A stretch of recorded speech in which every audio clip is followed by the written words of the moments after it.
Well, hello and welcome to another episode of Dark Dialogue Shadow Chat. He's your host, John.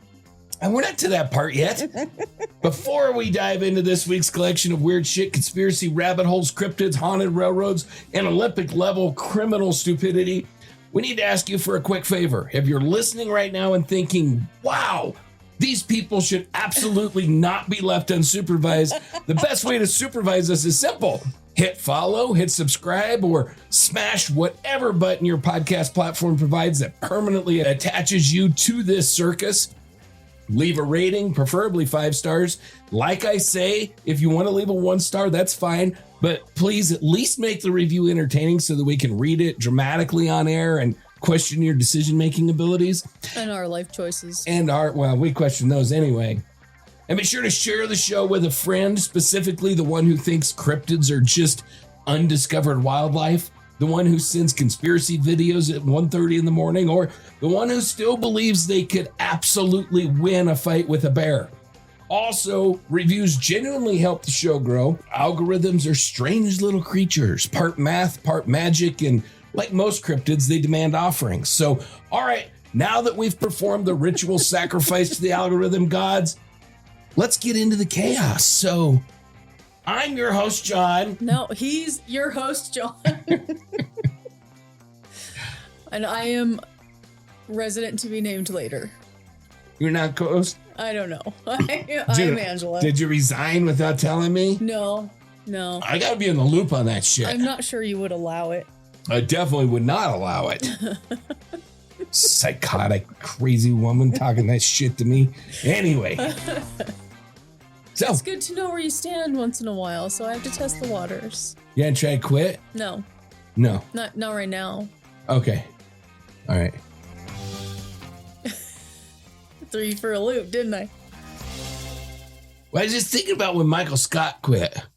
You're gonna make me watch this show, aren't you? I'm not avoiding it on purpose, but he's gonna reference it enough that I'm gonna be like, fine. I have to know. You haven't seen that episode either? No, I'm sorry. When Michael Scott quits Dunder Mifflin and then he's like trying to steal all their customers because during his like 2-week notice period. So they tell him to get his ass out. And then he like crawls back in and he's trying to drag people out by their office chairs so that they can come with him. Go with him to start the Michael Scott Paper Company. No. Which then leads into the bathroom office disco that we had to talk about. Yeah, we did have to talk about that. Yeah, all of this shit. All of it lines up. I'm not totally crazy. I know you're not. And I have a lot of Office references, apparently, which I didn't even realize, but they seem to pop up a lot. Well, there is coming some time that I will be left unsupervised. Perhaps I will begin this Office arc. It's a wonderful adventure. I understand. It is a wonderful adventure. I think one of the best shows ever made. Do I need a passport? Maybe. I do not have one. It would kind of be like when Michael Scott goes to the super special party for the ultra elite. And it's so special that he has to have a password to get into it. And Jim's like, that's an internet party. So yeah, let's turn around. Yeah, it's kind of like that. Okay. All right. Okay. Is there secret handshakes, stuff I need to know? Could be. Yeah, could be. Okay, I'm coming to you. All right. Apparently, I know a lot about The Office. You do. So you ready for our strange headline segment? I am.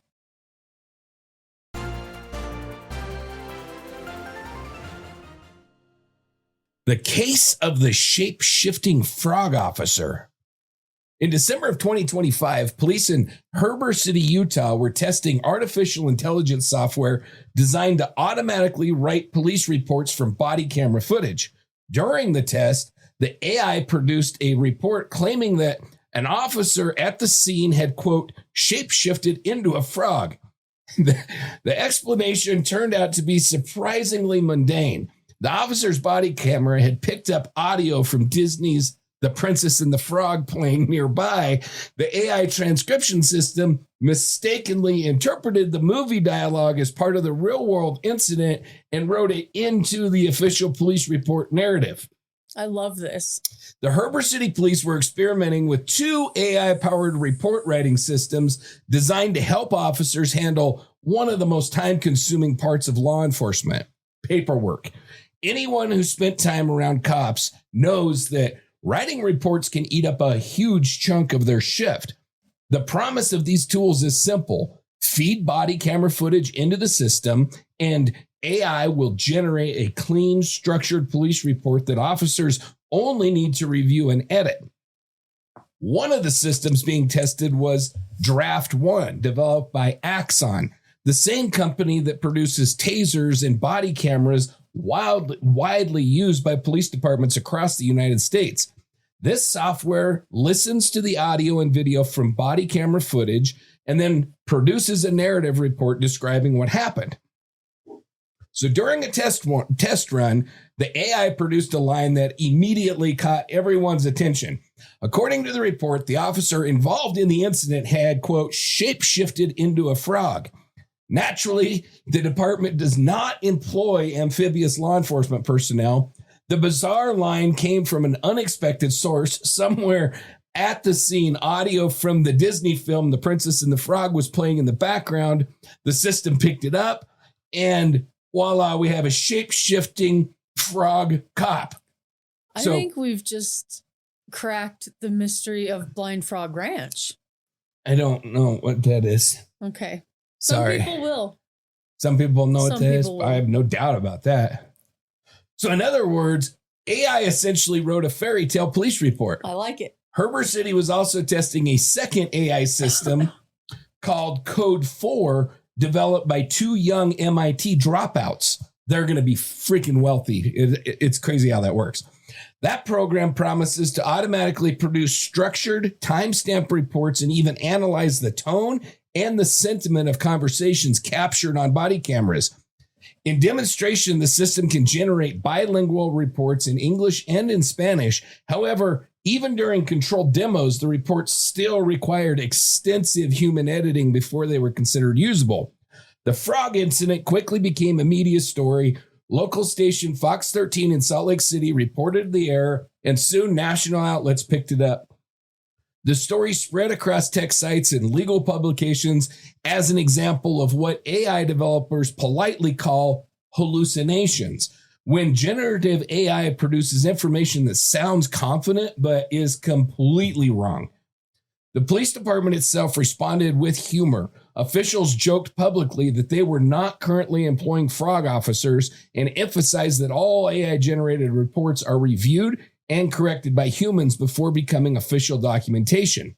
But while the story is funny, technology experts and civil liberties advocates pointed out a more serious issue.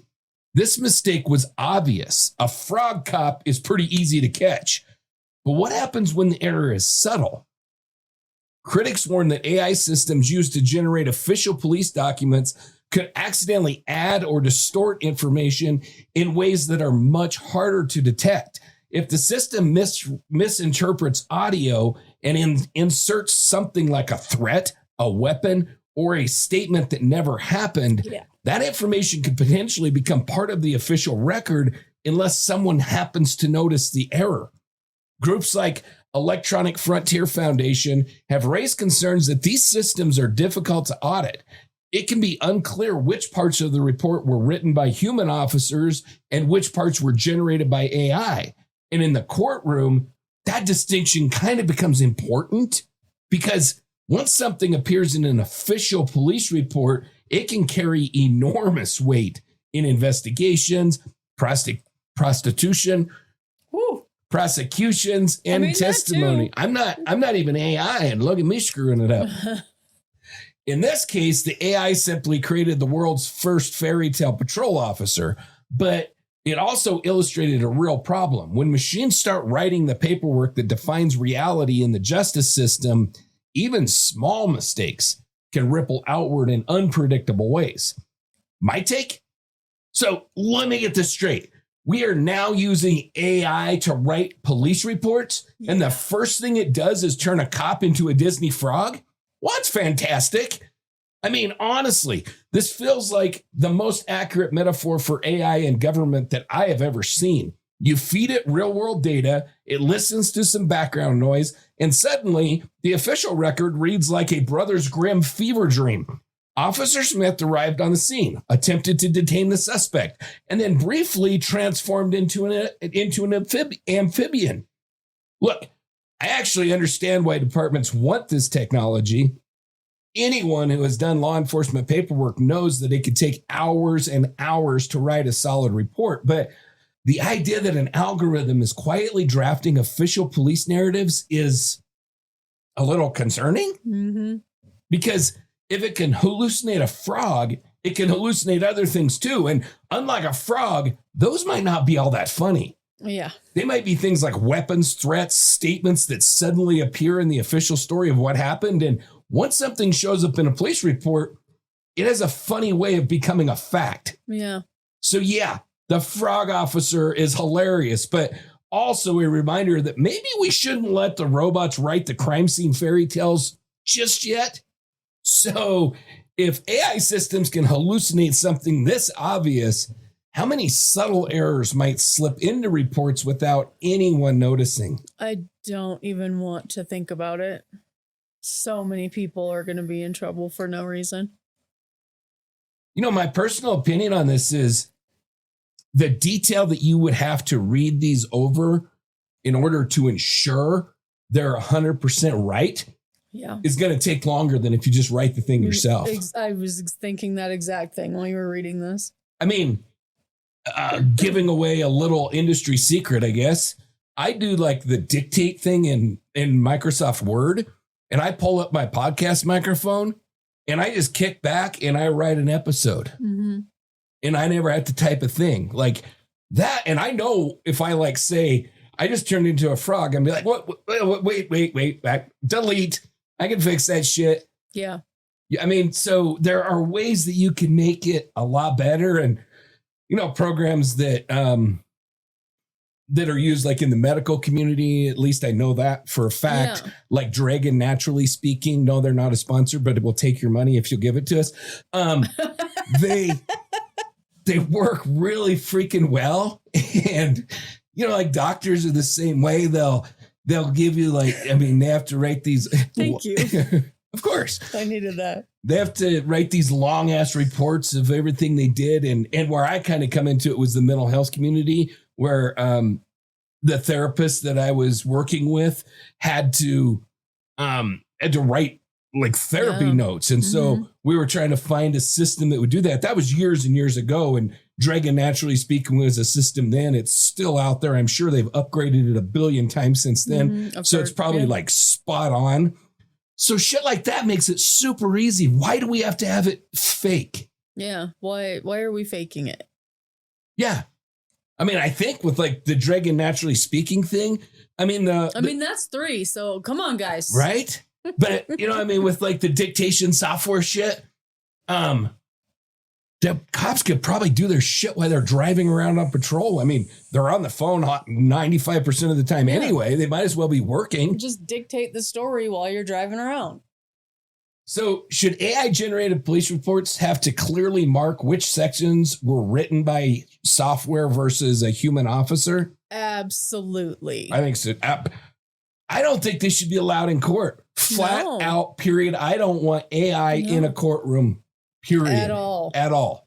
Because we are going to end up killing a lot more innocent people. I don't want that shit driving cars. No. I don't want that shit in courtrooms. I don't want that shit operating on people.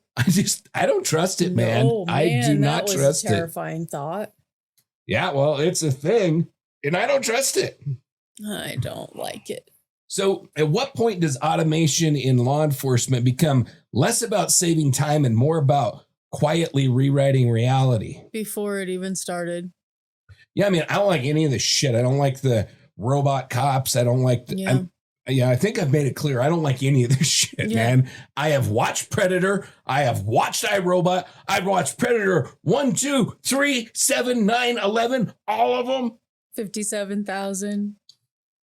I've seen this. It's called Skynet. I know all about it. You ready for the conspiracy corner? Yeah. That's a nutso one. I'll do my best here. The lost people of New Zealand. Did someone live there before Maori? One long-running conspiracy theory claims that New Zealand, known in Maori, what's the little line above the letter supposed to mean? Not the squiggle line, the straight line. It's just it's an accent mark, so it's just the way. So this is it's supposed to indicate how you pronounce that vowel. So this is M-A with the little straight line above it, O-R-I. Maori? Maori. I don't know. Something like that. As Maori? I don't.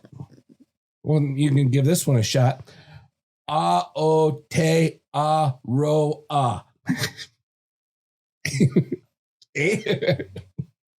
I'm so sorry. I made myself laugh with that one. A-O-T-E-A-R-O-A. And I got the pronunciation for that. And it is A-H-A-O-H-O-T-E-H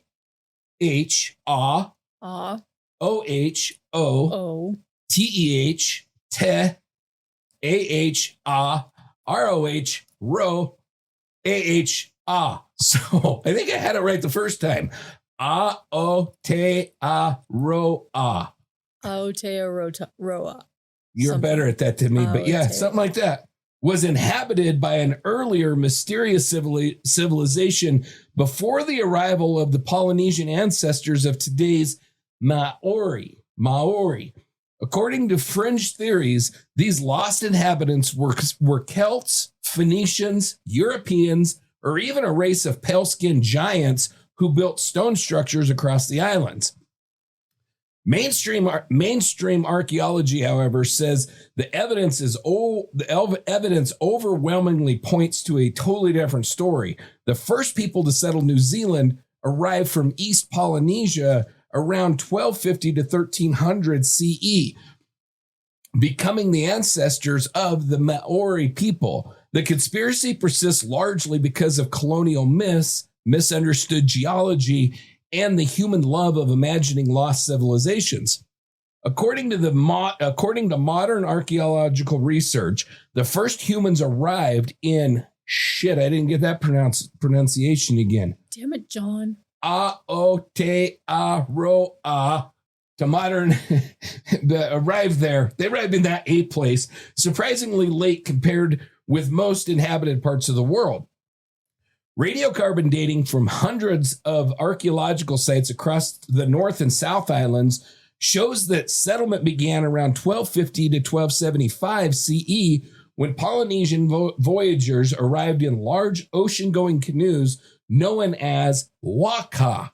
Within just a few decades, people spread rapidly across both islands, establishing villages, hunting the giant flightless birds called moa, and reshaping the landscape. Genetic evidence, archaeological artifacts, and Maori oral histories all line up remarkably well with this timeline. In other words, the mainstream conclusion is pretty simple. There's no credible evidence of an earlier population living in New Zealand before the Polynesian settlers. But Maori? Mm-hmm. That makes sense. But that has not stopped the conspiracy theories. One of the biggest historical myths involved the Maori people. For many decades, New Zealand school textbooks taught that the Maori were an earlier primitive race who originally lived across mainland New Zealand. According to that story, they were later conquered and driven out by incoming Okay, this is really getting tough. So I've got the original people who were Moriori. They were driven out by the new people who are M-A with funny line O-R-I, eventually ending up in the remote Chatham Islands known as Rikuhu. Good God, what do I do this to myself for? Modern research has completely dismantled that narrative. Moriori are not as pre-Maori population. They are Polynesian people whose ancestors migrated from mainland New Zealand to the Chatham Islands around 1500 CE, where they developed their own distinct culture. The myth that they were a primitive earlier race was largely invented by 19th century European writers known in New Zealand as Pākehā, who used the story to justify colonialization. If Māori had already displaced another group, the logic went, then European settlement could be framed as just another step in a long chain of conquest. The myth stuck around for decades. Once the idea of a lost earlier civilization took hold, it opened the door for all sorts of alternative theories. Some fringe writers began claiming that ancient Europeans had reached New Zealand long way before Polynesian navigators. These theories often point to Kaimanawa, a stepped stone formation in the North Island that some insist is an ancient man-made structure. Geologists, however, say the formation is simply a natural rock outcrop made of some word I'm not even going to try, and volcanic rock. That's got to be really bad then. It's pretty bad. A volcanic rock formed roughly 330,000 years ago. Others point to unusual boulder formations near Auckland and claim that they were once part of the Celtic astronomical calendar system.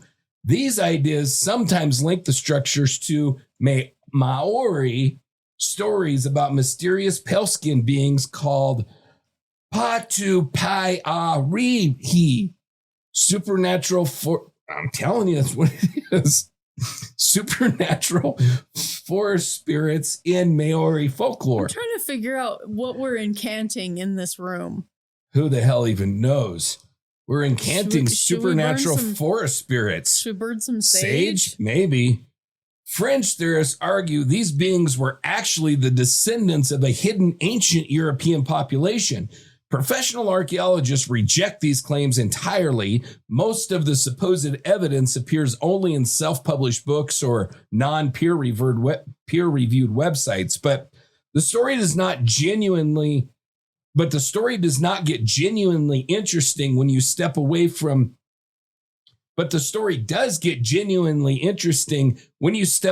conspiracy theories and look at the real achievements of the Polynesian navigators. One of the biggest clues involves kumara, the sweet potato. The plant originated in South America, but was already widespread in Polynesia centuries before Europeans arrived in the Pacific. Linguistic similarities between Polynesian and Andean words for the crop suggest that some kind of contact occurred between Polynesian sailors and South American cultures long before Columbus crossed the Atlantic. Exactly how that happened remains debated, but it highlights something pretty freaking remarkable. The ancestors of the Māori were not isolated castaways just drifting randomly across the ocean. They were extraordinary navigators, capable of sailing thousands of miles across the Pacific Ocean using stars, currents, wind patterns, and bird behavior. The real story of New Zealand's settlement may not involve lost Celtic kingdoms or ancient giants, but it does involve one of the most impressive feats of human exploration ever accomplished. My take?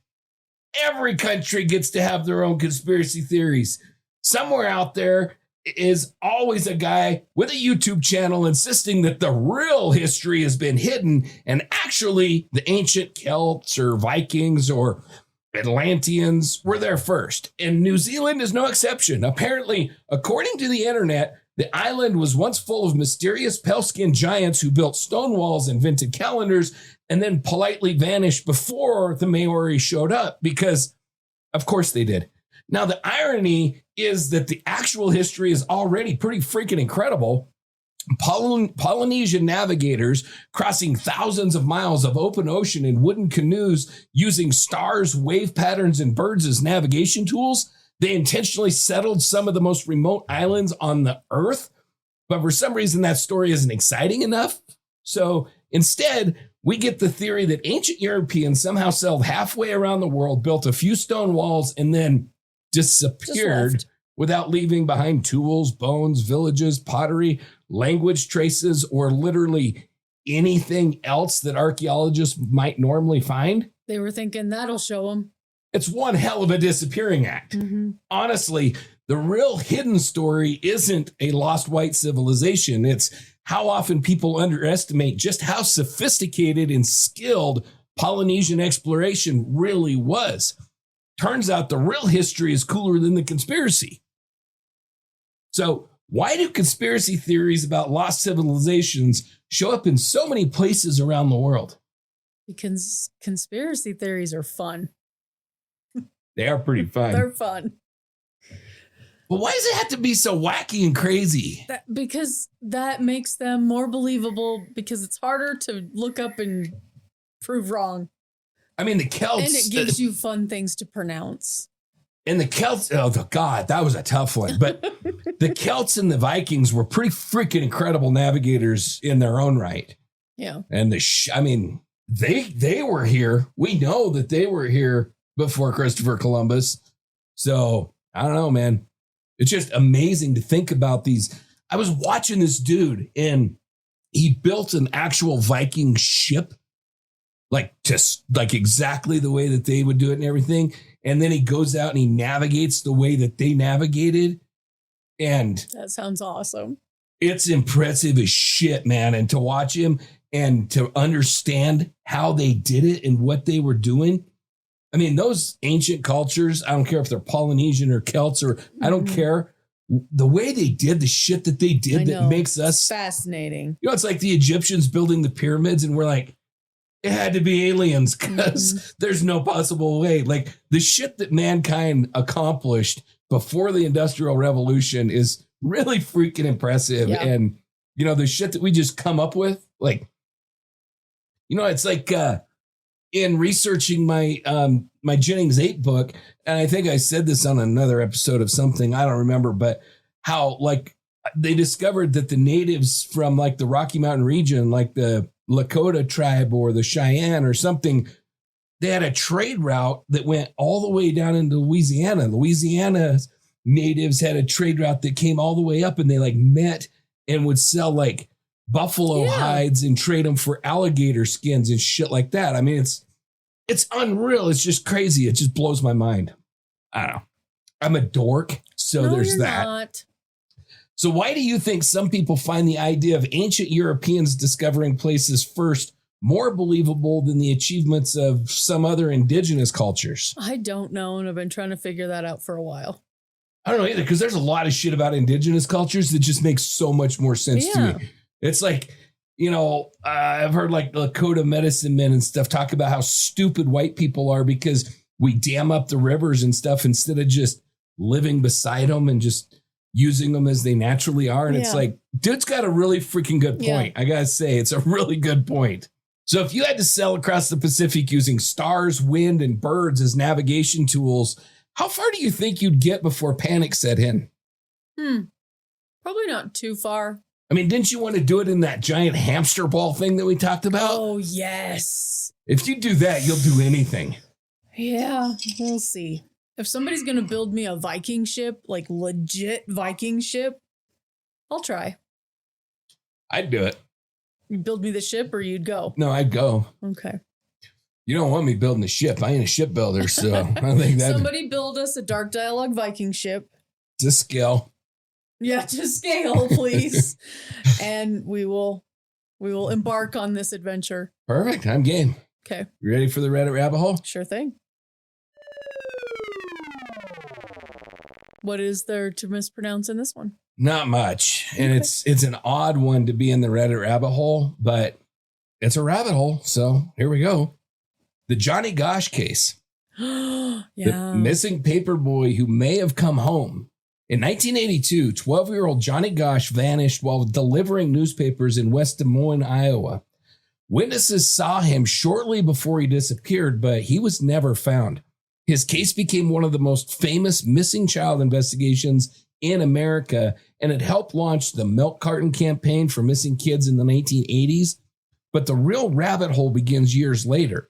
Johnny's mother, Noreen Gosch, claims that her son was abducted by a child trafficking ring and that he secretly visited her as an adult in the 1990s. The claim, combined with alleged links to political scandals, trafficking networks, and possible government cover-ups has turned the case into one of Reddit's most debated true crime mysteries. On the morning of September the 5th, 1982, Johnny Gosch woke up early to deliver newspapers along his regular route in West Des Moines, Iowa. He was 12 years old.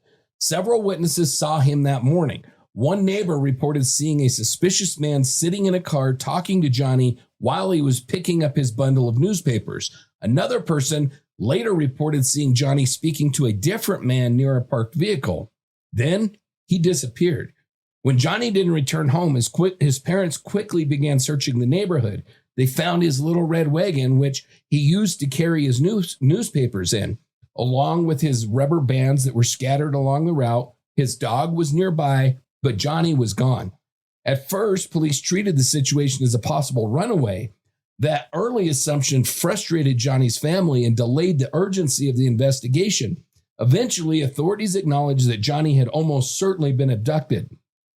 Despite witness reports and years of investigation, no one has ever been arrested in connection with the case. Johnny Gosch became one of the first children featured in the Milk Carton Kids campaign, where missing children photos were printed on milk cartons across the United States in an effort to generate tips. But as time passed without answers, Johnny's mother, Noreen Gosch, began conducting her own investigation. Over the years, she came to believe that her son had been abducted by a child sex trafficking network operating across multiple states. According to her claims, investigators she hired uncovered evidence that Johnny had been transported through a trafficking pipeline used to exploit children. She also said there were sightings of Johnny after the abduction. One alleged sighting occurred months later in Tulsa, Oklahoma, when witnesses claimed a boy yelled for help from inside a car before being forced away by men. But the most controversial claim came years later. Noreen has reportedly stated that Johnny visited her in the early 1990s when he would have been in his early 20s. According to her account, Johnny arrived at her apartment late at night, accompanied by another man. She says they talked for about an hour and that Johnny told her that he had been abducted into a trafficking network and was still under the control of dangerous people. She says he told her that it wasn't safe for him to come home permanently, and then he left. No one else witnessed the visit. There are no photographs, recordings, or independent verification of the encounter. Law enforcement has never confirmed that it happened. The story, however, became a central piece of the larger conspiracy narrative around the case. In 2006, Noreen reported receiving disturbing photographs left on her doorstep. The images showed young boys bound and gagged. Yeah. She believed one of the children in the photos was Johnny. Investigators later suggested that at least some of the photos had already circulated online in known child abuse cases and were not uniquely connected to Johnny. But the rabbit hole gets even deeper. Some writers and internet investigators believe that Johnny's disappearance may be connected to the Franklin Credit Union scandal. I do. A real financial and political controversy from Nebraska in the late 1980s that later became tangled in allegations of elite child trafficking rings. A man by the name of Paul Bonacci, who claimed to be a trafficking victim tied to that scandal, testified that he had been trafficked alongside Johnny Gosch and that they were used by powerful individuals. Bonacci's credibility has been widely debated. His testimony changed over time, and his statements emerged during the broader satanic panic era of the 1980s and the early 1990s, when sensational claims about secret ritual abuse networks spread across the country. However, Bonacci later won a civil lawsuit connected to abuse allegations involving individuals tied to the Franklin scandal. For conspiracy theorists, that legal outcome has often been cited as indirect validation that something larger was happening. I'm totally a conspiracy theorist on this one. Today, discussions about Johnny Gosch online, especially on Reddit forums like R Unsolved Mysteries, tend to fall into one of three camps. Some believe Noreen Gosch completely. They think Johnny survived his abduction and briefly returned to see his mother before disappearing again for his own safety. Others believe Noreen genuinely thinks that the visit happened, but they suspect that she may have been manipulated, hoaxed, or misled by someone who knew her story. And a third group believes the visit never occurred at all, that it's a tragic example of how decades of grief and unanswered questions can reshape memories and narratives. The official case file, meanwhile, remains simple and unresolved. Johnny Gosch disappeared in 1982, and no one knows what happened to him. My take? This case is one of those stories where the deeper you go, the murkier it gets. At the center of it is something incredibly simple and incredibly tragic. A 12-year-old kid delivering newspapers who never came home. And that part is not that big of a mystery. It happened. Mm-hmm. And law enforcement in the early 1980s was frankly terrible at handling missing children cases. A lot of families were told their kids were runaways when they clearly weren't. Like, I'm going to take my little red wagon out with all my papers and run away and leave my dog and all my... Yeah. It's the dumbest shit you ever heard of. Yeah. So when people look back... I'm going to do my paper route before I run away. I'm a very responsible runaway. Yeah. I got to take care of my responsibilities first. So when people look back and see mistakes, delays, and sloppy investigations, it does create a vacuum. And into that vacuum pours speculation. Some of it's reasonable, some of it's not, because here's the thing. Large-scale trafficking networks exist. That's not a conspiracy theory. That is documented reality. Yeah.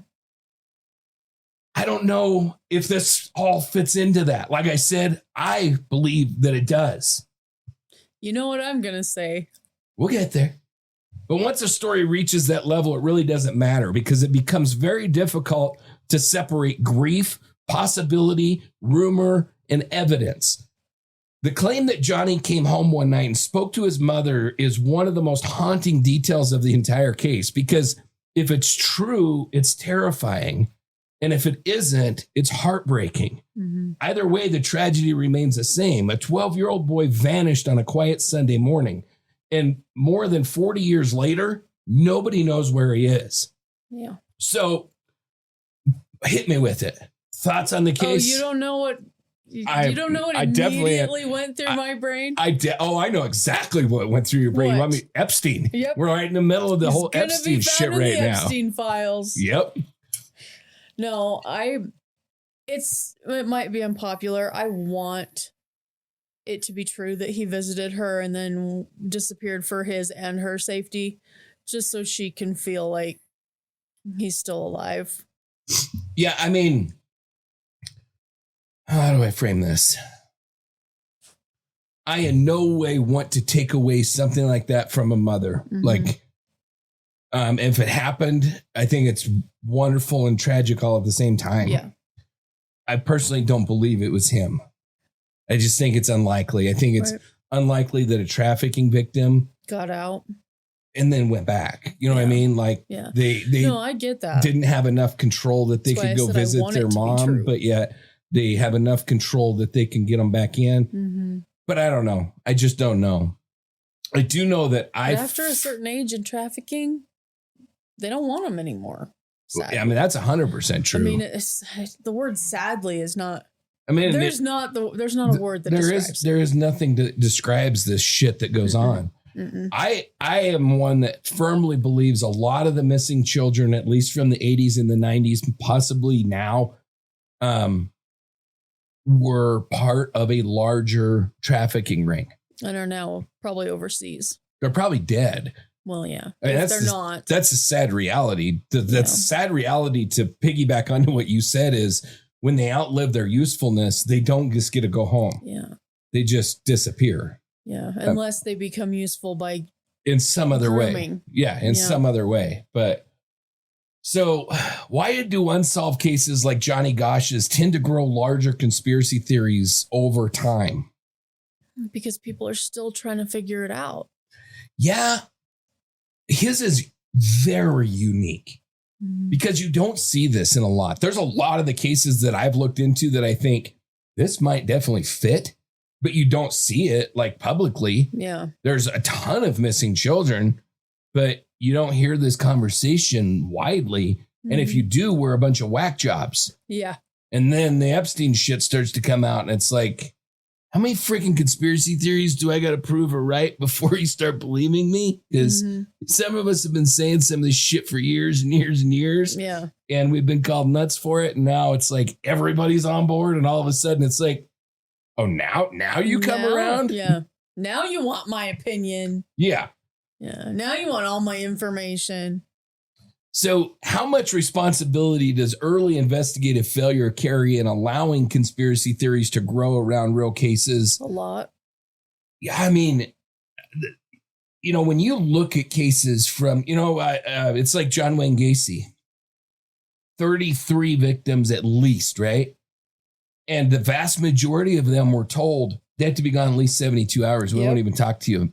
I mean, it was just the rule. Just let them be gone long enough to be dead before we'll look. It has to be 72 hours. And I understand why that happened. It's not necessarily a slight on law enforcement, because we've talked about it before. I think on Rocky Mountain Reckoning, when we were talking about how many kids were running away from home and hitchhiking across the United States beginning in the mid 60s throughout the 70s and 80s. It's a shit ton. Yeah. So when cops are like, they're probably a runaway, they probably were, the vast majority of them.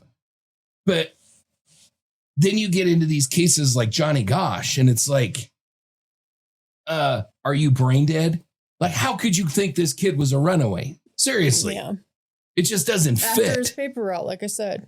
And so I think we've come to a place where law enforcement analyzes each case on a case-by-case basis instead of making these stupid global rules that say, doesn't matter who it is.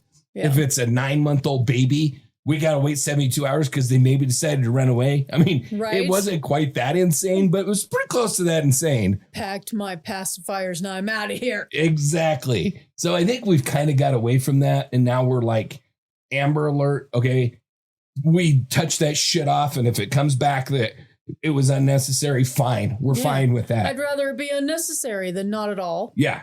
And I think that they've got a lot of the shit in place and stuff that doesn't happen, because you don't want it to happen a lot, because then people start ignoring it. Like, it almost never happens. When you get an Amber Alert, like, that person is missing, and a lot of the times they're found because of that Amber Alert. Yeah.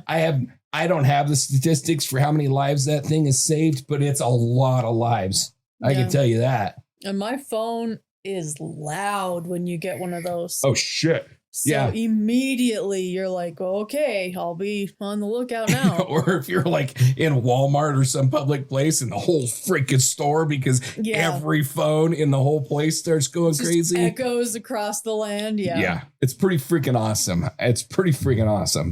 All right, so you ready to get into something a little bit more lighthearted? A little bit, yeah. Dipshit Diaries? Sure thing.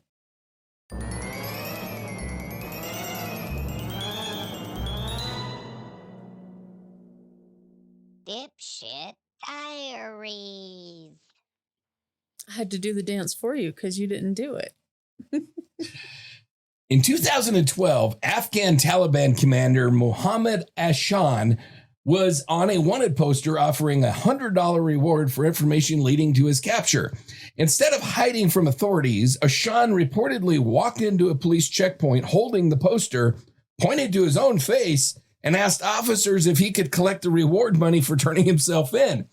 The biometric scan confirmed it was indeed him. He was immediately arrested. The reward, not surprisingly, was not paid out. Yeah.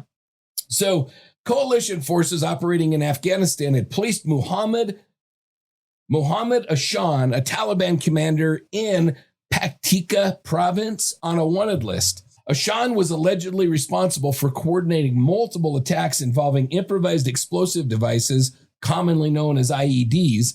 These types of roadside bombs were responsible for a significant number of coalition and Afghan military casualties during the war. So to help capture this total asshat, authorities distributed wanted posters throughout the region, offering a $100 reward for information leading to his arrest.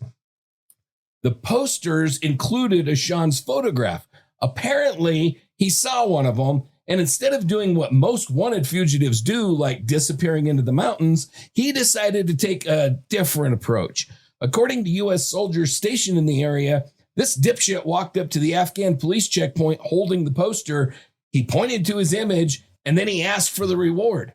U.S. Army Specialist Matthew Baker, who was present when Ashan arrived, later described the interaction. Baker reportedly asked him a very basic question. Is this you? Ashan enthusiastically responded, yes, that's me. Can I get the reward now? And at that point, the soldiers ran a biometric scan using coalition databases that tracked fingerprints, iris scans, and other identifying data collected during operations. Like, these kind of people can ID you. Yeah. There's no mistake about IDs. The system confirmed what everyone was already beginning to suspect. The man asking for the reward was the wanted Taliban commander. Instead of receiving $100, he was immediately detained and taken into custody. Officials later commented on the incident with remarkable bluntness. The U.S. officials told reporters, clearly this man is an imbecile. Right? And the quote has followed the story ever since. The incident quickly spread through international news outlets and military circles as one of the most bizarre self-arrests in any modern conflict. It also became a staple of the world's dumbest criminals list because very few fugitives in history have literally delivered themselves to police while requesting their own bounty payment. My take? Look, I have questions. First of all, imagine being the soldier standing at that checkpoint.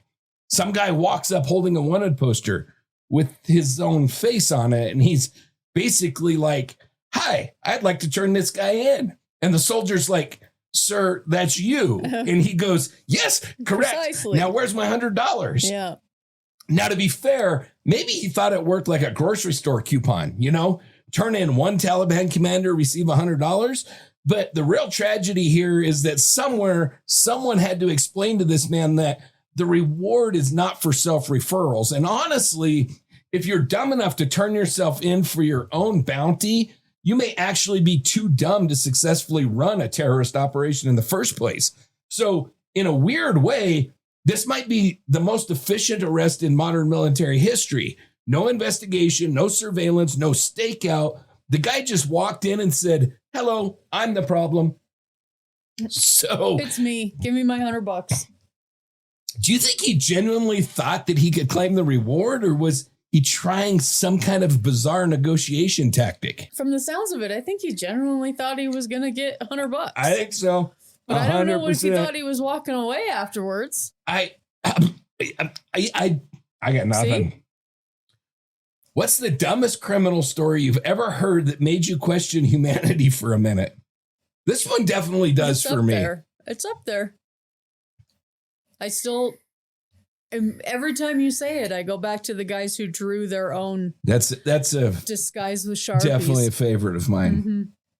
So if there were a self-arrest Hall of Fame, where would this one rank? He'd be up there. He'd definitely be up there. Yeah. All right, you ready for Dipshit Diaries number 2? Yes. The fugitive who argued with the sheriff on Facebook. In 2012, the Jefferson County Sheriff's Office in Alabama posted a wanted fugitive named Dustin McCombs as their, quote, creep of the week on Facebook.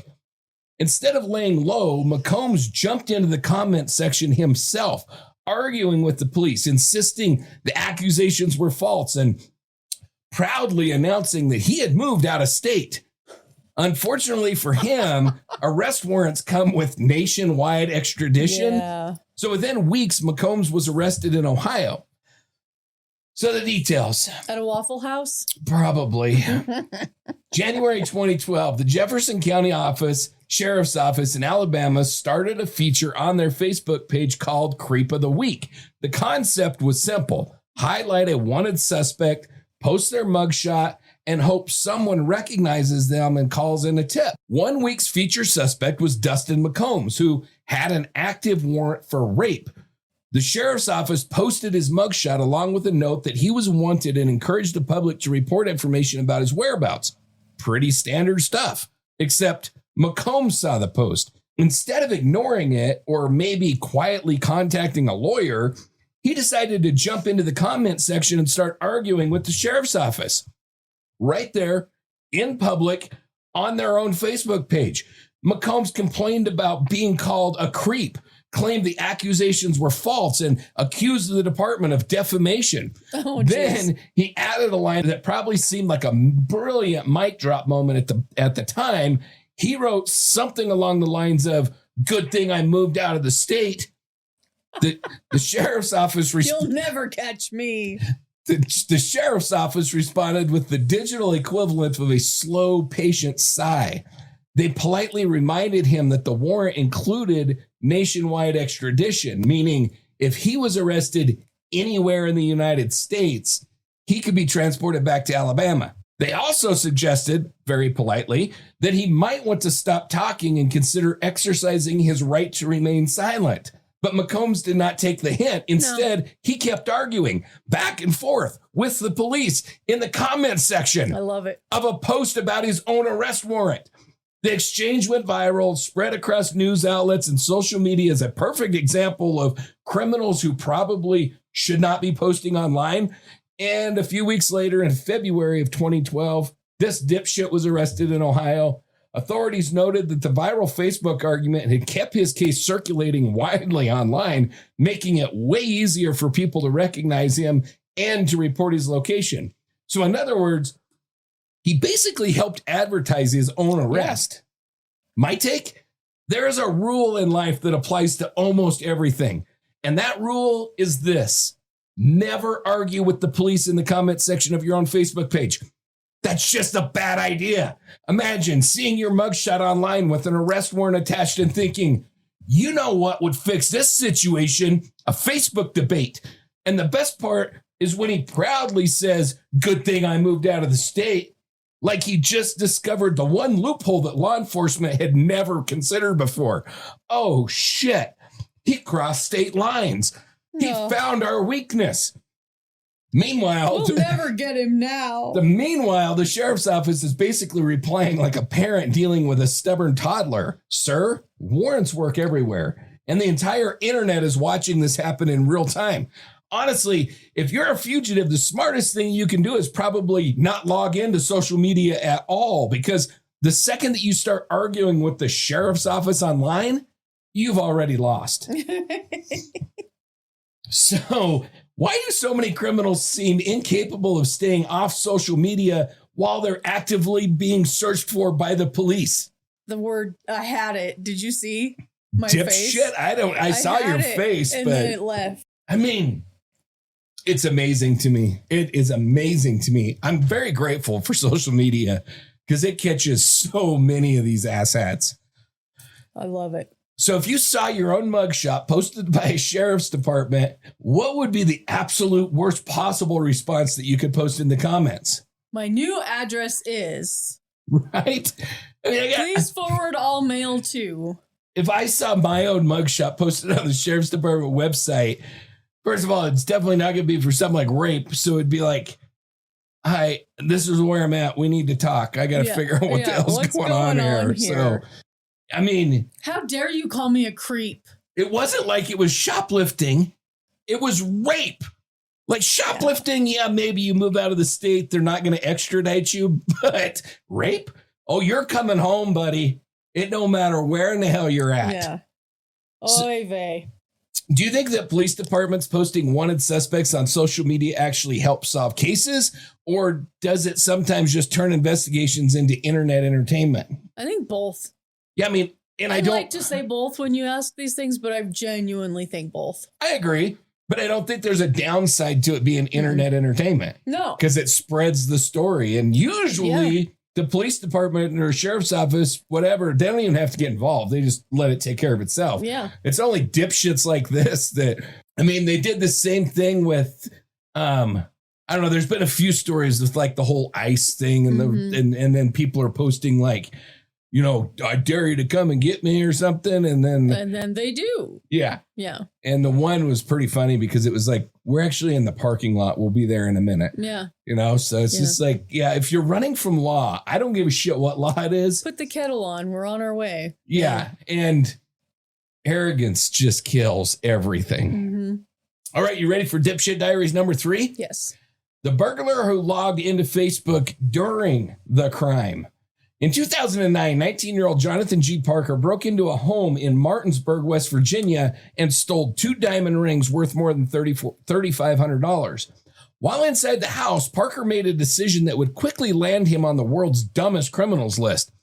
He sat down at the victim's computer, and he logged into his Facebook account, and he left the scene without logging out. Police didn't have to do a whole hell of a lot of detective work after that. So like I said, the burglary happened in 2009 in a quiet neighborhood outside Martinsburg, West Virginia. And according to investigators, 19-year-old Jonathan Parker broke into a woman's home during the daytime while she was away. Inside the house, he stole 2 diamond rings valued at more than $3,500. So far, unfortunately, that's a pretty typical burglary. But then Parker apparently decided to take a break from committing felonies and check his social media. While still inside the victim's home, he sat down at her computer and he logged into his Facebook account. Why? No one really knows. Maybe he needed to check his notifications. Maybe he wanted to update his status to currently committing burglary. Maybe he just couldn't go more than 10 minutes without seeing what people were doing online. Whatever the reason, he logged in and then he left the house without logging out. When the homeowner returned, she quickly realized that the rings were missing, but then she noticed something else. Her computer screen was still open and a Facebook profile was logged in that she didn't recognize. So instead of closing it, she did something far more useful. She wrote down the name of the account and gave it to the police. Authorities traced the Facebook profile directly back to this dipshit. And just to make the case even easier, investigators discovered that Parker had asked a friend the night before if they wanted to help him break into that exact house. So not only did he log into Facebook during the burglary, he also discussed the burglary in advance. Premeditation much? Parker was obviously arrested and charged with felony daytime burglary. Bail was set at $10,000. And the charge carried the possibility of up to 10 years in prison. The story quickly spread across tech and news outlets, where Parker earned a new nickname, the Facebook burglar. Yes. My take? Criminals used to leave fingerprints at crime scenes. Now they leave social media accounts. Imagine breaking into somebody's house, committing a felony, stealing the jewelry, and thinking, hold on a second, I got to check my Facebook. What notification could possibly be that important? Hey, man, you coming to the barbecue later? Hang on, bro, I'm mid-burglary. And the best part is he didn't even log out. That's like robbing a bank and then leaving your driver's license on the counter. Honestly, the homeowner didn't even need the police at that point. She basically solved the case herself. Let's see. Rings are gone. Computer's logged into Facebook. Burglar's name is Jonathan. Case closed.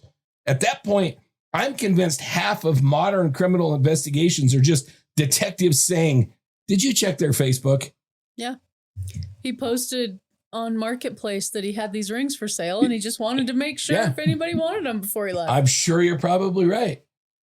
I mean, I ask these questions every time and I got to come up with better questions because it's getting impossible. Like, what's the dumbest thing you've ever heard of? But it's just a list. It's like a snowball. So do you think social media has actually made criminals easier to catch than they were, say, 20 or 30 years ago? Definitely some. Yeah, I think so. Or it just really shows how dumb they are, but arrogance. Now they can do it so publicly. Yeah. Wow. Just wow. Because there's always been dumb criminals, but it used to be that they were only within their own little circle and they were all a bunch of dipshit criminals. Now they're exposed to the whole world. And so it's like, it just makes it so much easier. If you were committing a crime, which obviously it wouldn't be, but what is the absolute last app that you should open during that? I don't even think you should open your phone. I don't think you should take your phone. There you go. It blows my mind how many true crime cases we do, and thank God for it. Don't get me wrong. But I think this to myself all the time because I'm watching true crime. I'm researching true crime. I live true crime. And I think at least once a day, usually multiple times a day, are you that attached to your phone that you can't leave it to commit a murder? Like, yeah, you can't get away from your phone for an hour? It's going to tell on you. It just, I don't know. So, in another episode of words that John cannot pronounce, you ready for our weird shit section? I love these episodes.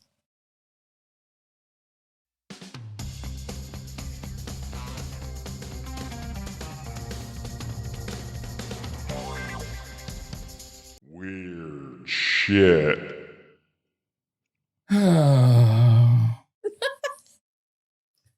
Seljordsormen, Norway's lake monster, who has a nickname which I'm very thankful for, and that is Selma.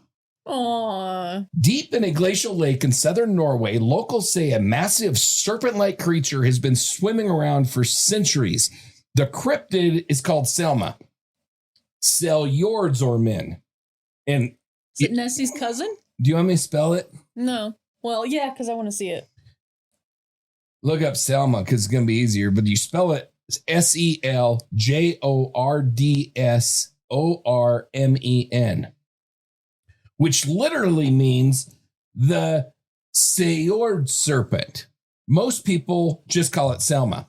Sightings describe a huge snake-like creature, 30 to 65 feet long, moving through the water in looping humps, similar to Scotland's Loch Ness Monster. Yeah. The legend is so embedded in local culture that Sjord's official coat of arms even features the creature. Whether Selma is a real unknown animal or just Norway's most charming tourist mascot remains a mystery. The legend of Seljordsormen centers around Lake Seljord. I'm not very good at this, but I'm doing my best. Known locally as Seljordsvatnet, the lake sits in Telemark County in southern Norway and stretches about 13 kilometers long through a dramatic glacial valley surrounded by forested mountains. For hundreds of years, locals have claimed something large lives in its depths. Descriptions of the creature vary, but the general image is remarkably consistent. A long, serpentine body moving through the water in a series of humps or loops. Witnesses often say that the creature is dark green or black and anywhere from 10 to 20 meters or roughly 30 to 65 feet in length. That's roughly the length of a city bus.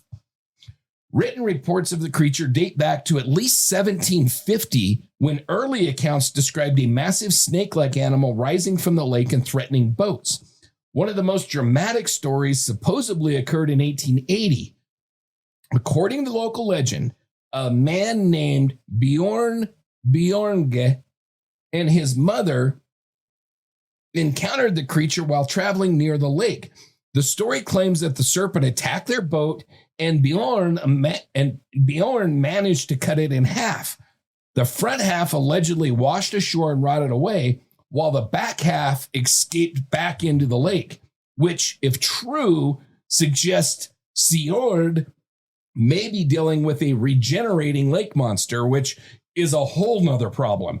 By the early 1900s, sightings began describing something even stranger. Several witnesses reported seeing a horse-like head or on a long neck rising from the water before slowly sinking back beneath the surface. If that description sounds familiar, it's because it mirrors classic European sea serpent lore and the famous Loch Ness Monster reports. In modern times, the legend hasn't faded.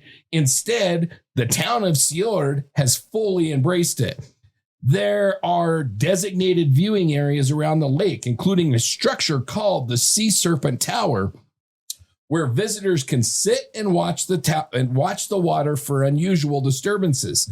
Boat tours and walking trails even advertise the chance to hunt for Selma. The monster is now such a symbol of the region that when Sjord received its official municipal coat of arms in 1989, the emblem included a stylized sea serpent. Yes, the town's official government logo is basically a lake monster. And of course, cryptozoologists have tried to prove that the creature exists. One group, called the Global Underwater Search Team, led by researcher Jan of Sundberg, conducted sonar scans and underwater listening surveys of the lake. They even built something called a comet trap, a giant underwater trap designed specifically to capture a monster eel. The expeditions produced sonar readings and blurry underwater anomalies, but no physical evidence, no bones, no captured creature, and no confirmed giant serpent. Still, sightings continue to this day. Fishermen occasionally report seeing long shapes gliding beneath the water, and visitors sometimes claim to see strange humps moving across the lake surface. Whether those are giant animals or just clever illusions of waves and wakes remains part of the mystery. My take? I love local Nessie cryptids because every country seems to have one lake where the official town policy is basically, yes, we have a monster, please buy the souvenirs. Yep. And honestly, Sjord has fully committed. They didn't just tell stories about the creature. They put him on their city logo. Now that's confidence. Imagine if your town did that. Welcome to Cody, Wyoming. Population of 10,000. Official mascot? Possibly a giant swamp demon. Yeah. Now, skeptics say that the sightings it's the are Newton Lake monster. It's right. Now, skeptics say that the sightings are probably just boat wakes, swimming deer, or big fish, but cryptozoologists argue it might be giant eels, which honestly might be worse because a 40-foot eel living in a cold Norwegian lake sounds like something straight out of a horror movie. Either way, if you visit Norway and someone invites you out on Lake Sjord, maybe just sit near the edge of the boat just in case Selma decides that she's hungry. So some of the pictures I'm seeing look like a cross between Puff the Magic Dragon and those things that come out of the mouths of Tremors, the movie Tremors. Oh, yeah. The graboids. It's like, yes, if they had a baby, that's what this would be. Interesting. That's what it looks like to me. So if a giant lake monster actually exists in Sjord, do you think it could stay hidden for centuries? No, and Loch Ness Monster has, kind of. That's the struggle that I have with these. For those of you who didn't hear that, John rolled his eyes. Big time, yeah. I don't believe these lake monster things at all. At all. I don't know anything about Lake Sjord. I know that Loch Ness is like uninhabitable. Like nothing lives in that thing. There's nothing to eat. Unless he eats like logs that have fallen in. I don't believe in Nessie. So why do so many cultures around the world have legends about giant serpents or lake monsters? To keep kids out of the lake. I have to wonder if that's part of it. If it's an urban legend that became a cryptid. It's to keep people out of the lake. If you were running the tourism board for a town with a monster legend, would you lean into it the way that Sjord has? Yes. Man, me too. 100%. There would be statues. There would be hats. There would, yes. 100%. Yep. All right, you ready for weird shit number 2? Yes. The paranormal section. The Smurl haunting. Heard of this one? Nope. It's the demon case behind The Conjuring. In the late 1970s and 1980s, a working-class Catholic family in West Pittston, Pennsylvania, claimed their house was under attack by a powerful demonic entity. Over more than a decade, the Smurl family reported violent poltergeist activity, physical assaults, foul odors, and even alleged sexual attacks by unseen forces. The case eventually drew the attention of famous paranormal investigators Ed and Lorraine Warren, who declared the house infested by multiple spirits, including a demon controlling the others. Skeptics, however, argue that the entire case may have been driven by stress, illness, and media hype. Today, the story lives as one of the inspirations behind the Conjuring film series. So the story begins in 1973 when Jack and Janet Smurl moved into a duplex on Chase Street in West Pittston, Pennsylvania. Their previous home had been severely damaged by Hurricane Agnes, and Chase Street and the Chase Street house seemed like a chance to start over. The duplex was old, around 80 years at the time, and it needed significant repairs. The Smurls lived in one half with their daughters, while Jack's parents occupied the other side. At first, things were normal. Then strange things began happening. The family reported loud knocking sounds, footsteps in empty rooms, and appliances turning on and off by themselves. A strange rotting smell would occasionally fill parts of the house before suddenly disappearing. What was that face for? The dog. These are classic haunting reports, but according to the Smurls, the activity escalated dramatically. They said furniture began shaking violently. Their dog was allegedly thrown against a wall by an unseen force. See, pouty face. And one daughter reportedly claimed that she was pushed down the stairs by something invisible. Then the story took an even darker turn. Jack Smurl later claimed that he was physically and sexually assaulted by an unseen entity, describing the attacks as something that held him down while he slept. Another alleged incident involved a daughter experiencing a similar attack. The family contacted local Catholic clergy, hoping that the church would intervene. Several priests visited the home and performed blessings, but the church reportedly hesitated to label the situation as a true demonic case. In 1986, the Smurls contacted the most famous paranormal investigators in America, Ed and Lorraine Warren. If those names sound familiar, it's because the Warrens later became the central figures behind the Conjuring franchise. Lorraine Warren claimed to be clairvoyant, while Ed Warren described himself as a demonologist. After investigating the home for months, the Warrens announced that they had identified 4 entities haunting the house. According to them, one was the spirit of an elderly woman, another was a young girl who could be violent, a third was the ghost of a man who had suffered and died in the home, and controlling all of them was a demon. The Warrens claimed that during their investigation, they witnessed objects moving on their own, sudden temperature drops, a loud knocking sound coming from the walls. They also said messages like "get out" appeared on mirrors during prayer sessions. Attempts at exorcisms were reportedly performed, but the Smurls said the activity continued.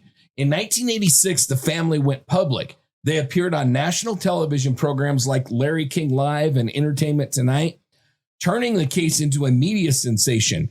Their story was turned into a book called The Haunted, One Family's Nightmare, and later adapted into a 1991 television movie called The Haunted. Today, the case is resurfacing again because of the upcoming film, The Conjuring: Last Rites, which draws heavily from the Smurl story. But skeptics have long raised serious questions. Investigators from the Committee for the Scientific Investigation of Claims of the Paranormal, good God, that's a long name, often called CSICOP, examined the case and concluded there was no verifiable physical evidence of supernatural activity. Some researchers also pointed to Jack Smurl's medical history. He reportedly suffered from meningitis early in life and later had surgery for fluid on the brain, which critics argue may have contributed to memory or perception issues. Other explanations suggested that the events could have been the result of stress, suggestion, or even misrepresentation of ordinary household noises. And there's one detail skeptics love to point out. After the Smurl family moved out in 1988, the next resident reportedly lived in the house without experiencing any paranormal activity at all. Today, the building still stands quietly in a normal residential neighborhood. No demons, no flying furniture, just another duplex on a Pennsylvania street. My take? Now, this is one of those cases where you have to keep 2 things in your head at the same time. On one hand, the Smurl family clearly believed something was happening in that house. They stuck to their story for decades, even when the media attention faded. But on the other hand, every time the Warrens show up in a paranormal case, the volume knob immediately goes from weird noises in the walls to 4 ghosts and a demon commander. That escalation happens fast. And the reality is the Warrens were incredibly good at turning haunting cases into national spectacles, which is why half of their cases are now Hollywood movies. How do haunted houses now? Do haunted houses exist?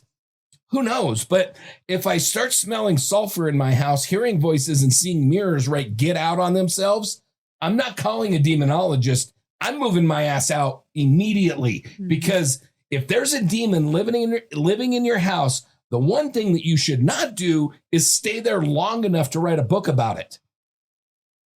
So, do you think cases like the Smurl hauntings are genuine paranormal events, psychological stress, or something in between? I think it's a mix of all of it. I think it starts out as genuine paranormal, because you know how I feel about paranormal, and the stress just makes it worse. Yeah. How do I want to answer this? You crazy person on the other side of the desk. No, I don't feel that way at all. I feel like I think some are legitimate and some are bullshit. And I think I cannot globally say all of these haunting stories are true, and I can't say all of these haunting stories are bullshit.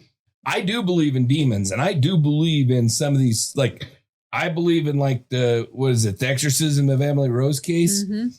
Like shit like that. That's legit unexplained. I believe in the paranormal. I've seen shit that'll turn you green. So don't even try to tell me it's not real. Yeah. But then there's other cases where I'm just like, bullshit. I think it's bullshit. And some of Warren's cases I think are bullshit. And believe me, I've read a ton of their stuff and genuinely think that they were good people who were trying to help people. Yeah. I really do. And I think that they did legitimately help a lot of people. Yeah.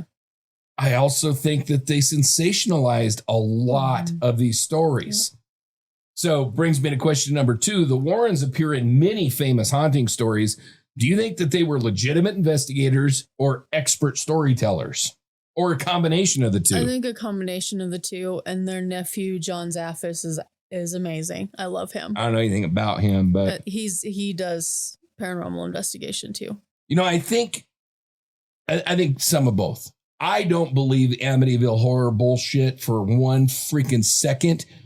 I think that DeFeo kid, what the frick is his name? Ronnie DeFeo was a murdering, spoiled little piece of shit that killed his family. I don't know if the sister was involved, but I know that he was. I don't think the devil made him do it.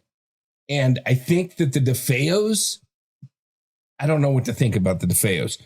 I think the DeFeos were creeped out by that story. And was there something happening with the DeFeos? I don't know. The fact that they just walked away and left all their furniture and everything is pretty convincing. You don't mean I don't mean the DeFeos, because I mean the next ones. Yeah. Yes. Shit. It's there. It's right there. Yeah, it's right freaking there at the tip of my tongue. I need to watch that movie again. No. The newer one. I think they did a really good job with that, with the dude from Mint Mobile. The Mint Mobile guy? Yeah. Ryan Reynolds. Yeah, that's the dude. Lutz. The Lutzes, yes. Yeah. I don't know what to say about the Lutzes. I really don't. But I do believe that the whole DeFeo haunting, creating murder, was absolute bullshit.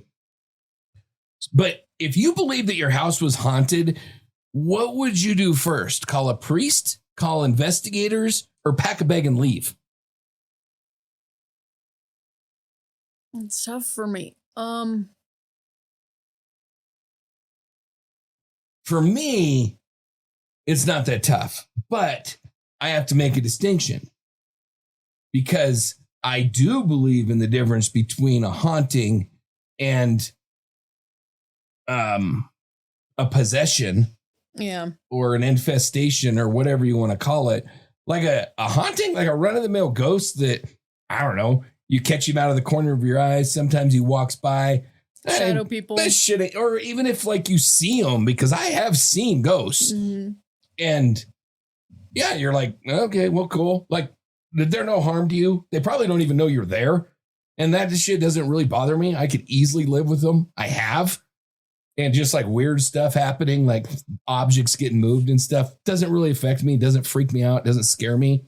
Poltergeist, demons, whole nother ball game. My ass is out of there. Like, I might be jumping out the window. I don't even know if I would pack a bag. I'm leaving. I don't want that shit attached to me. I don't want it following me. I don't want any freaking part of it. I'm out. That's true. Nope. I believe in the exorcism, Emily Rose. I don't want to be there. I don't want to do that shit. Nope.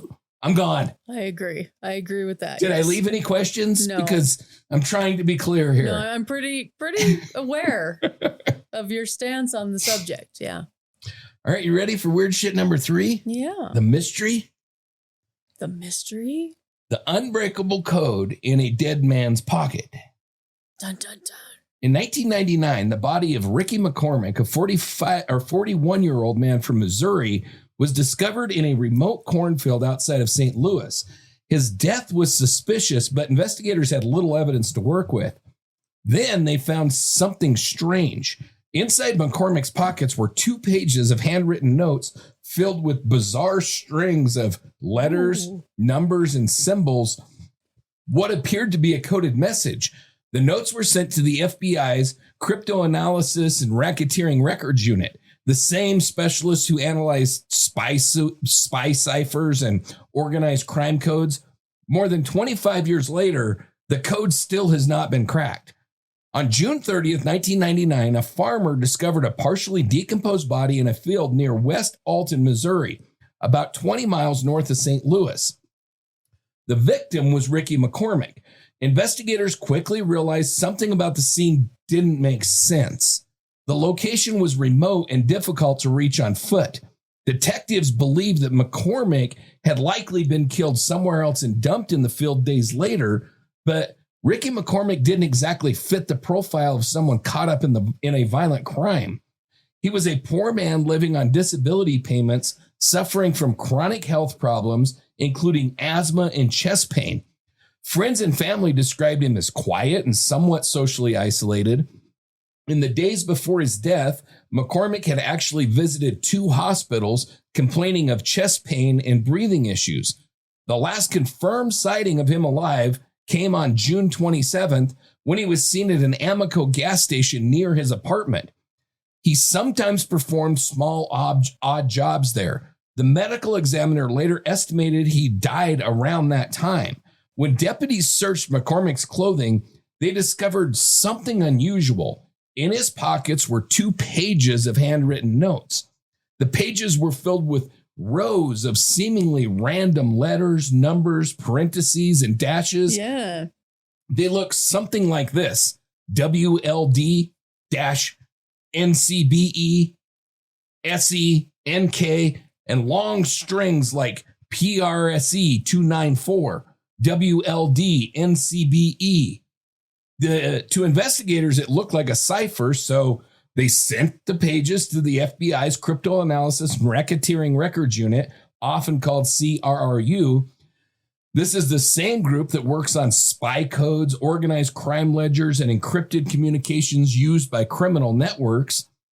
The analyst immediately recognized something interesting. The notes didn't appear random. They showed patterns and structure that suggested some kind of a real system, possibly a substitution cipher, shorthand code, or personal encryption method. The FBI believed cracking the notes might reveal where McCormick had been before his death or who he'd been meeting. So they tried everything: frequency analysis, computer pattern searches, consultations with outside cryptographers. Years passed, nothing worked. Eventually, in 2011, the FBI did something pretty unusual. They publicly released the 2 coded pages and asked the public for help solving them. thousands of amateur code breakers, puzzle enthusiasts, and professional cryptographers started working on the mystery. Some claim they solved it, but none of the proposed solutions have ever been confirmed. And here's where the case gets even stranger. McCormick's family insists that he couldn't have written a complex code at all.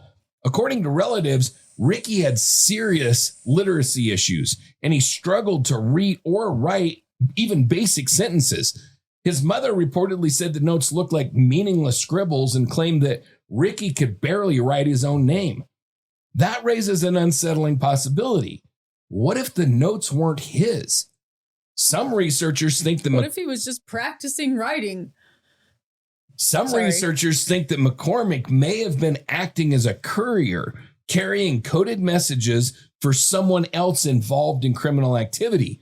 And investigators later learned that McCormick had connections to several people involved in drug trafficking around St. Louis, including individuals suspected in violent crimes. But despite these connections, police were never able to build a prosecutable case linking anyone to his death. Officially, the case remains unsolved, and the 2 pages of code remain one of the FBI's most baffling unsolved ciphers. My take? This case hits that perfect sweet spot between true crime and unsolved puzzle, because if those notes actually contain information about what Ricky was doing before he died, then somewhere inside those 2 pages might literally be the answer to this entire case. But the worst possibility, the one investigators hate, is this. What if the code means nothing at all? What if it's just some weird personal shorthand? Scribbles, like you said, he's trying to write. He's just practicing. Whatever. Or just notes that only made sense to Ricky himself. That's the nightmare scenario for investigators. A clue that looks incredibly important but turns out to be useless. Now, personally, the thing that bothers me most about this case is the family saying that Ricky could barely read or write. Because if that's true, you have to ask, who wrote the notes? Why were they in his pocket? Because if Ricky was carrying someone else's coded message when he died, that means that he may have been connected to something far more dangerous than people even realize. So, do you think the notes are an actual cipher that could reveal something about McCormick's death? No. No? No. Interesting. That's so interesting. I don't know. I'm looking at it. I don't know. I 100% do. 100%. Because here's the thing. The FBI is really good at looking at something and being like, that's bullshit. We're not even wasting our time on this. And they spent years trying to break this thing. Maybe they were bored. I'm just I'm sure the FBI is bored. I'm kidding. If Ricky really struggled with reading and writing, who might have written the notes that he was carrying? I mean, if it's to be believed, the killer, the person who killed him, left him there. I don't see it as like a drug network or something, though. Do you? No. I mean, maybe, but I don't know. It's weird to me. It's weird as shit. I can't tell if this is people thinking they figured it out and it's what it says. Murderer Dunn said there are 10 murders in the areas. Oh, I have no idea. We could go on all night. I didn't pay any attention to it. Which possibility is worse for investigators? An unbreakable code or a clue that turns out to mean absolutely nothing? A clue that turns out to be absolutely nothing. Yeah, probably so. All right, you ready for... Most codes can be broke eventually. Yeah, but like the last part of Zodiac's never has been. All right, you ready for weird shit number 4? Yes. The historical oddity. This one's so freaking cool. You ready? Yes. The man who lived from the Civil War to the atomic age. Albert Henry Wilson was born in 1850. He served as a Union Army drummer boy during the Civil War, and he lived long enough to see television, Elvis Presley, and nuclear weapons. Wow. When he died in 1956, Wilson was recognized as the last surviving Union veteran of the American Civil War. which means a man who once answered Abraham Lincoln's call to arms lived long enough to witness the Cold War and the dawn of the nuclear age. The details: Albert Henry Wilson was born on February 11th, 1850. At the time, the United States was still a young country expanding westward. Railroads were just beginning to connect distant regions, and most warfare still relied on muzzle-loading rifles, cavalry charges, and drum signals on the battlefield. When the Civil War erupted in 1861, Wilson was just a boy. Near the end of the conflict, he enlisted as a drummer boy with the 1st Minnesota Heavy Artillery Regiment. Drummer boys played an important role in Civil War armies. They transmitted battlefield commands through drum signals, and they helped maintain marching rhythm for the troops. Because Wilson joined late in the war, he never saw major combat, but he was still officially a part of the Union Army, one of the millions of soldiers who answered President Abraham Lincoln's call to preserve the United States. After the war, Wilson returned to civilian life and then spent decades working as a laborer and then later as a janitor in Duluth, Minnesota. As the years passed, Civil War veterans gradually disappeared. By the early 20th century, reunions of Union soldiers had become massive gatherings of aging men wearing faded blue uniforms. By the 1940s, only a handful of veterans were still alive. And eventually, there was just one, Albert Wilson. He became something of a national symbol, the last living member of the Union Army. He remained active in the Grand Army of the Republic, a Civil War veterans organization, and he frequently spoke at schools and public events. People treated him like a living artifact of American history, and that's where the timeline becomes surreal. When Wilson was born, Abraham Lincoln had not yet become president. The Civil War had not yet begun. Electricity was still experimental. By the time he died in 1956, the world had transformed completely. Yeah. During this man's lifetime, humanity went from horse-drawn wagons to jet aircraft. He lived through the invention of the telephone, the rise of radio and film, World War I, World War II, the atomic bomb, the beginning of the Cold War. And when he died at St. Luke's Hospital in Duluth on August 2nd, 1956, he was over 106 years old. Yeah. His funeral drew about 1,500 mourners and full military honors. One of the honorary pallbearers was the grandson of Ulysses S. Grant. President Dwight D. Eisenhower remarked that with Wilson's death, the United States had lost its final living personal link to the Civil War. The war that had once torn the nation apart was now officially beyond living memory.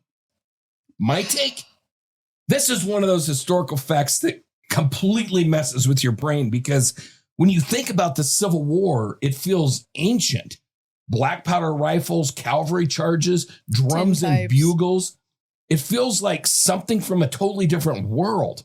But then you realize the last Civil War veteran died in 1956, which means a man who once marched under Lincoln's command was alive when people were watching television, listening to rock and roll, and reading newspaper headlines about hydrogen bombs. That's a single human lifespan connecting two completely different eras of history. One foot in the age of bayonets and muskets, and the other in the age of nuclear weapons. History isn't always as far away as it feels. Sometimes it's just one very long life. I really hope some people wrote down some of the stories he told.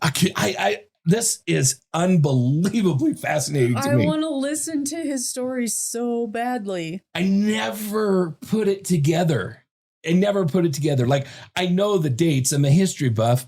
And you really think about from the 1860s when the Civil War was to 1918 when World War I to, the 1940s. But yeah, I mean, isn't it freaking amazing? Yeah. I know I caught the tail end of Trump's State of the Union address, and he gave the Congressional Medal of Honor to a soldier who had fought or flew. He was an airman who flew in World War II, Korea, and Vietnam. And he was over 100 years old. And I was thinking, holy shit, imagine what he had. But he was an airman in all those wars. Yeah. Like airplanes existed in all of those wars. Yeah. Could you imagine fighting in the Civil War and then witnessing World War II? Because World War II was pretty advanced. By that time, we had planes, we had aircraft carriers, we had submarines. Of course, they had submarines how? It's fascinating, isn't it? I mean, it's fascinating to me. So what historical event feels ancient to you, but actually happened surprisingly recently? Oh, man. There's so many of them. I mean, honestly, 9/11 feels ancient to me. Yeah, 100%. And it's not. It's not, but it does feel that way. Mm-hmm. And, you know, when we think about the change that we've gone through, like our generation, Generation X, and your Generation Y, is that right? I don't know. I'm not that young. So. I'm not much younger than you. But you're not a Generation Xer, because I'm right at the tail end of that.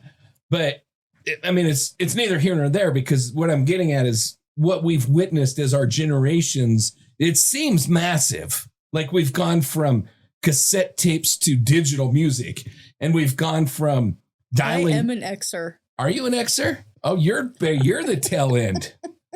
And we've gone from, dialing the telephone on the wall to carrying one in our pockets and having, sitting at the MS-DOS computers playing Oregon Trail. And now we have, I don't know, Candy Crush or whatever the bullshit is on our phone. I mean, we think that we've seen a lot. I had to explain to someone the other day why telephone cords, landline cords are coiled.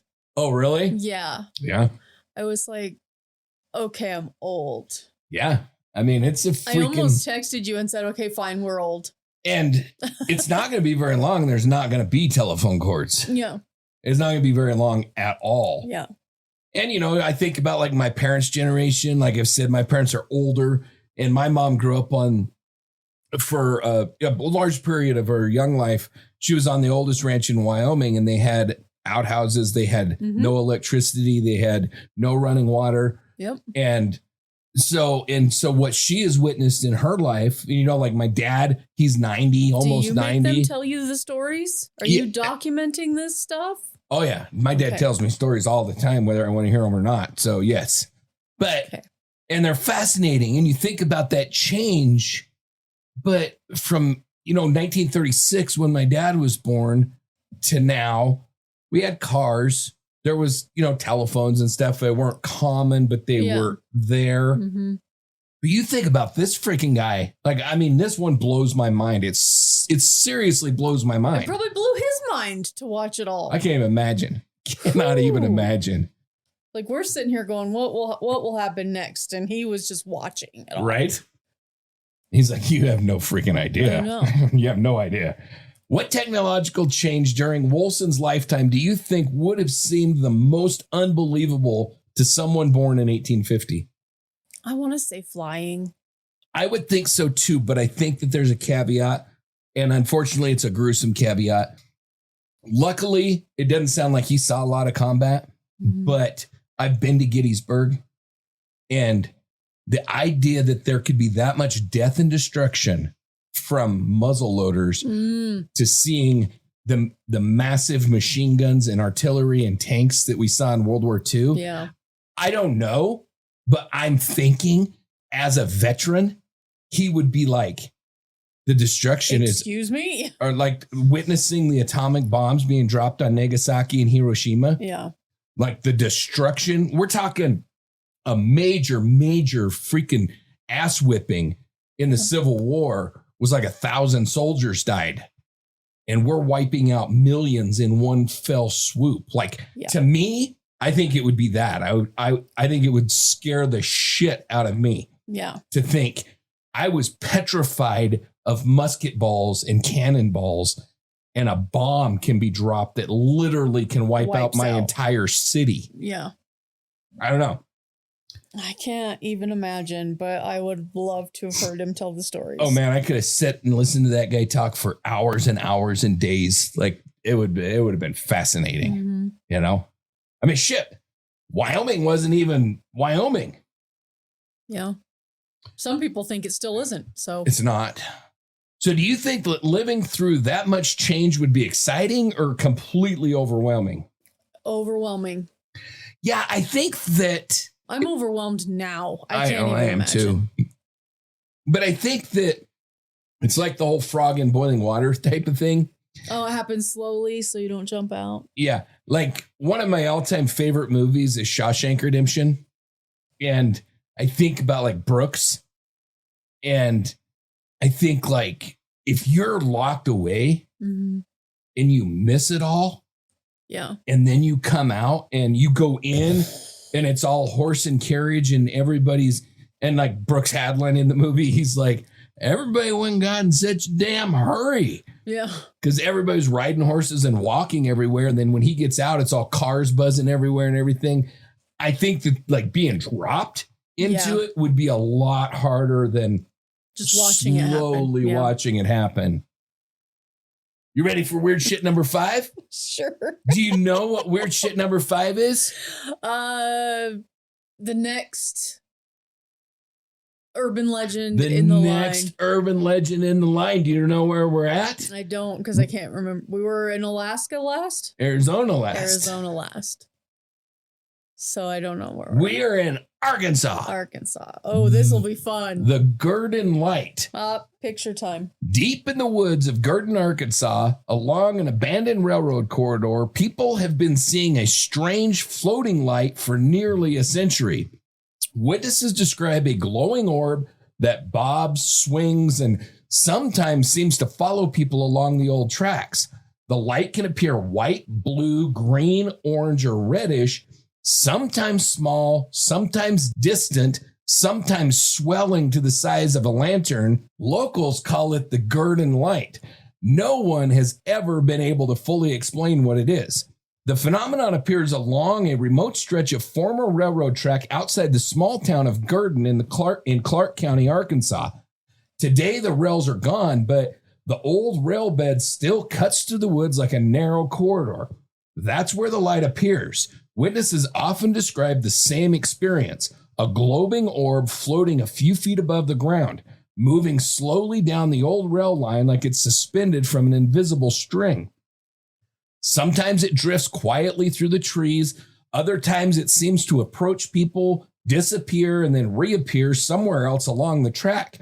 Reports of the light go back to at least the 1930s, long before nearby highways or modern developments could explain the phenomenon.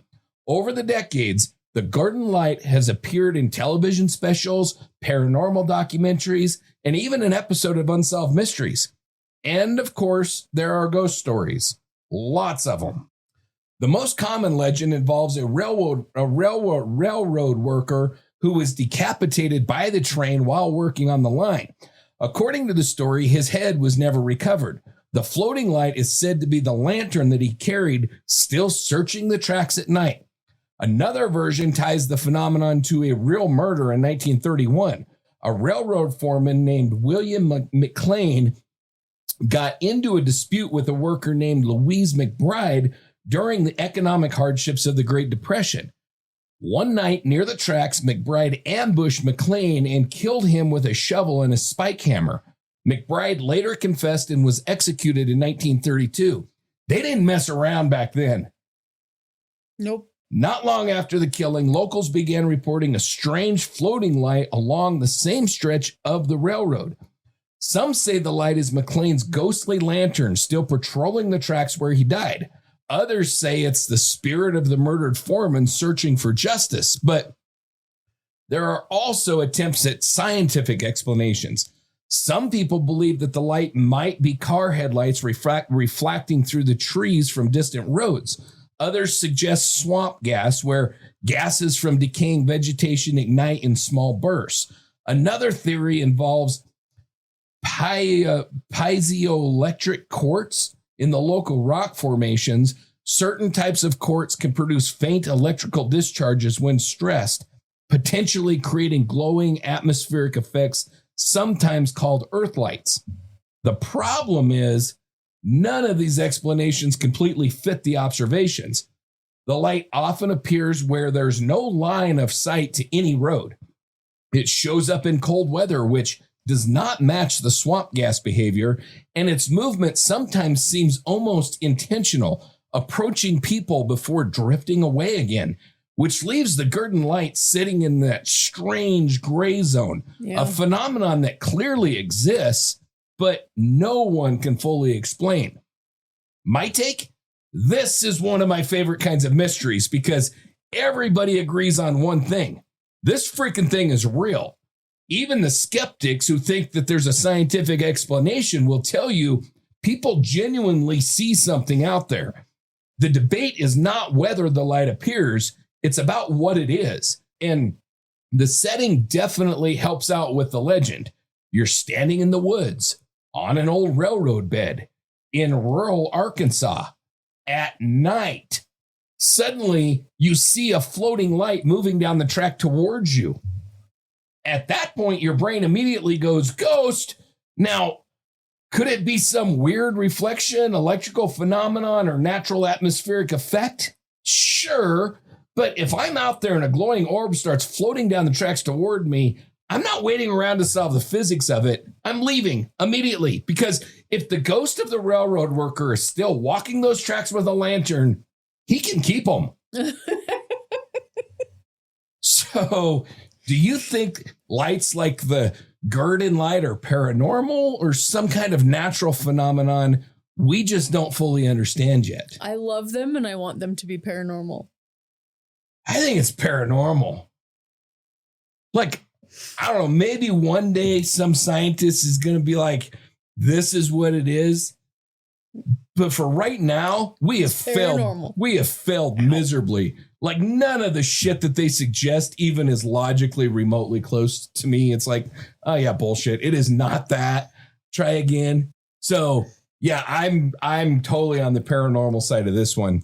So why do glowing lights show up in so many ghost stories all around the world? Because they're the best. Glowing lights are the best lights.